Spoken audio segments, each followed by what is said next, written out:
Guys, welcome to my vlog slash study vlog.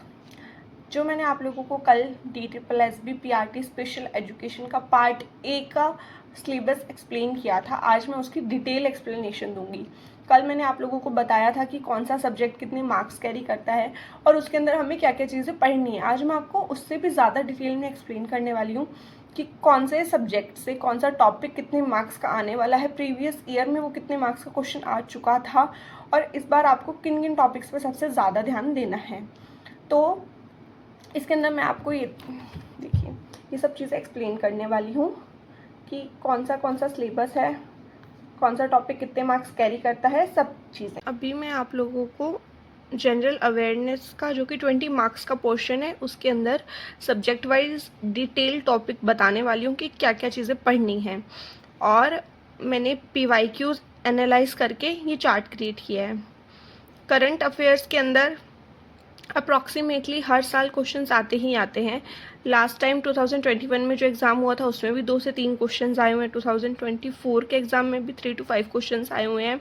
तो इसके अंदर जो हम लोगों को मेजरली पढ़ना होता है वो है national and international events, schemes, जो भी न्यू स्कीम्स गवर्नमेंट लॉन्च करती है वो सब, अपॉइंटमेंट्स, किसको अपॉइंट किया है, कौन किसको हटाया है, वो सब चीज़ें, और समिट्स, ये सब चीज़ें।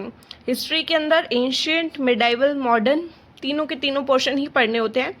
एंशियंट हिस्ट्री में से अभी जो पैटर्न है उसमें कम क्वेश्चंस आ रहे हैं, जो ज़्यादा क्वेश्चन आ रहे हैं वो मॉडर्न हिस्ट्री के बन रहे हैं।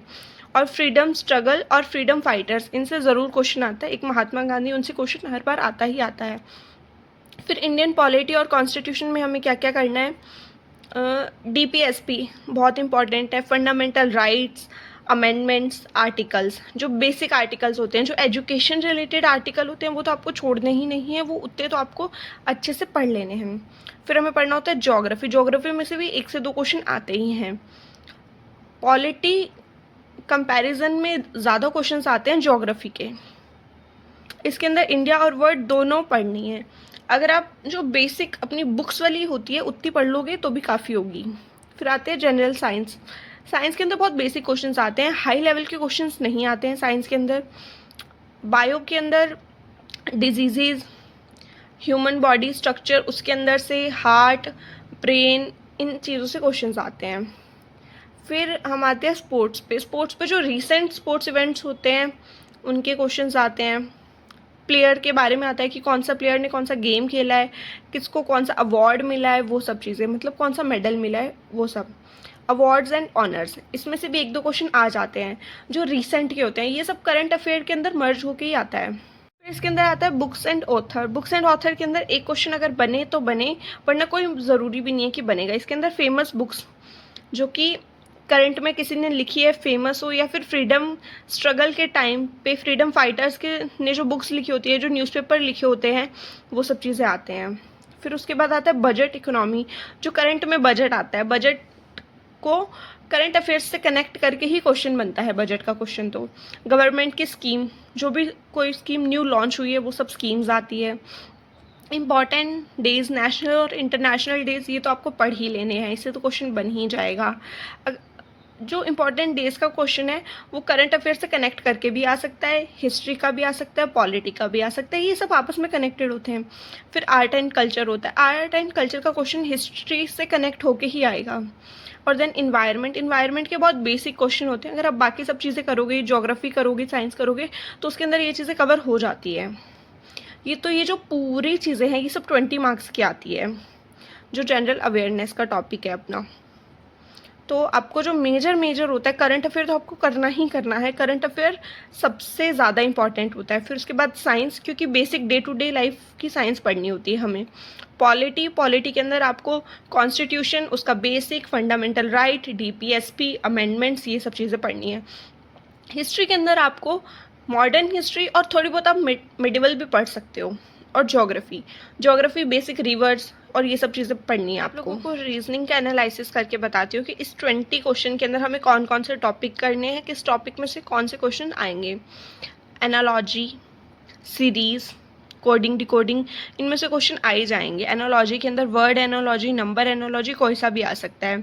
सीरीज़ के अंदर न्यूमेरिकल भी हो सकती है, अल्फ़ाबेट भी हो सकती है, अल्फ़ा न्यूमेरिक भी हो सकती है, सीरीज़ कैसी भी हो सकती है। फिर आती है coding decoding. Then blood relationship. Blood relationship में ये लोग आपको डायरेक्ट क्वेश्चन भी दे सकते हैं, जनरेशन बेस्ड भी दे सकते हैं और रिलेशनशिप बेस्ड भी दे सकते हैं। फिर आता है डायरेक्शन एंड डिस्टेंस।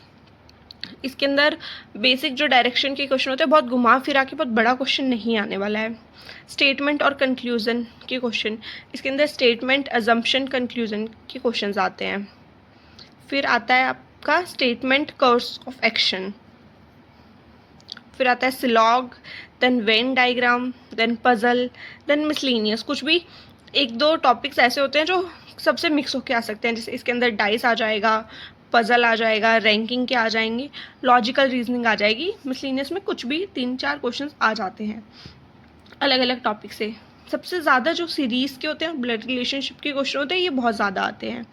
तो इनके अंदर आपको सबसे ज़्यादा क्या पढ़ना है, कौन सा टॉपिक आपको पढ़ना ही पढ़ना है और नहीं छोड़ना है, वो है series, coding decoding, analogy, puzzle, direction और डिस्टेंस। ये टॉपिक आपको कवर करने ही करने हैं। हिंदी के अंदर जो पोर्शन है वो भी 20 मार्क्स का ही है आपका, जो हिंदी वाला पोर्शन है। उसके अंदर आपको वर्तनी के अंदर आपको वर्ड्स दे देंगे, उसकी मात्रा करेक्ट करनी होगी या फिर सेंटेंस ही गलत दे देंगे, वो सब चीज़ें देखनी है। फिर आता है पर्यायवाची शब्द, विलोम शब्द, अनेकार्थी शब्द, समास, संधि, मुहावरे, लोकोक्तियाँ, अलंकार, वाक्य शुद्धि, एक वाक्य में उत्तर।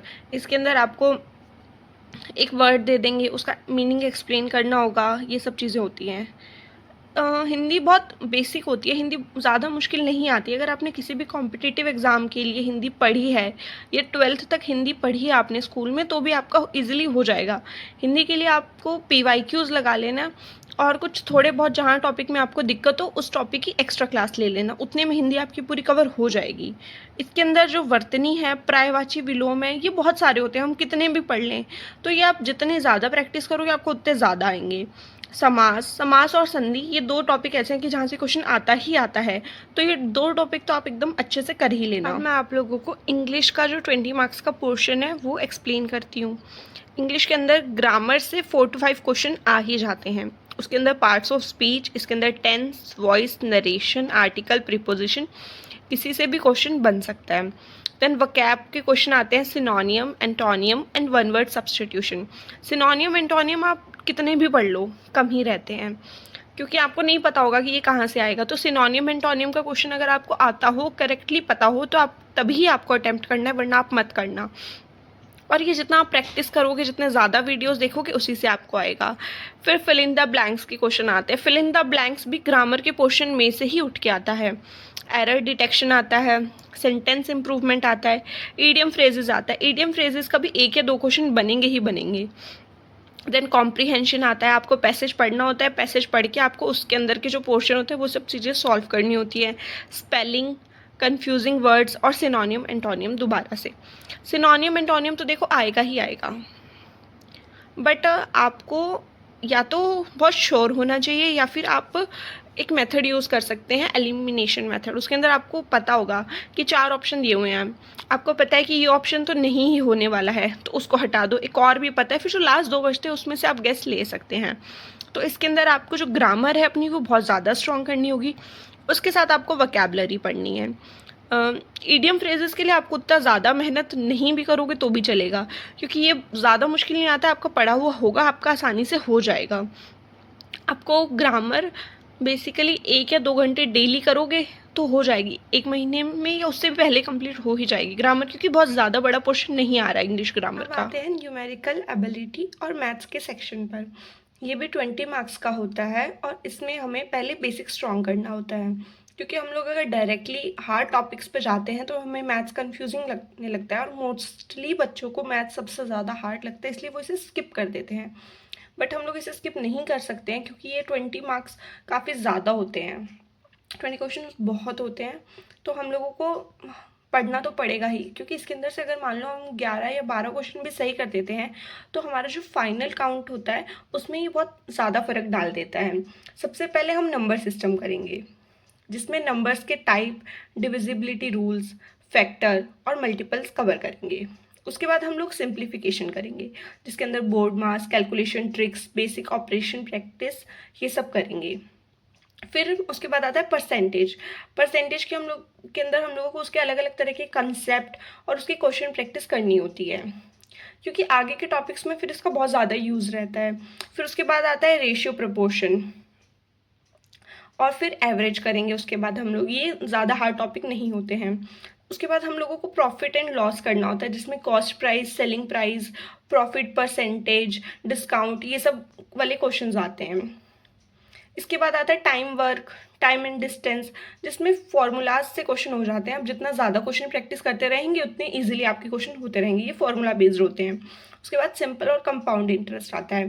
कंपाउंड इंटरेस्ट बहुत बच्चों को हार्ड लगता है, मुझे खुद को पर्सनली मैथ्स हार्ड लगती है, बट स्टिल अगर मैं कंपाउंड इंटरेस्ट नहीं भी चूज़ करती हूँ तो भी मैं सिंपल इंटरेस्ट के क्वेश्चन ट्राई ज़रूर करती हूँ, क्योंकि ज़रूरी नहीं है कि एग्जाम में कंपाउंड इंटरेस्ट का क्वेश्चन आए। अगर सिंपल इंटरेस्ट का क्वेश्चन आ गया तो वो इतने ज़्यादा हार्ड नहीं होते हैं, आप 1 या 2 बार प्रैक्टिस करते हो तो आपको आ जाते हैं। और लास्ट में आता है मेंसुरेशन, जिसमें एरिया, पैरामीटर, वॉल्यूम, इन सब चीज़ों से होता है।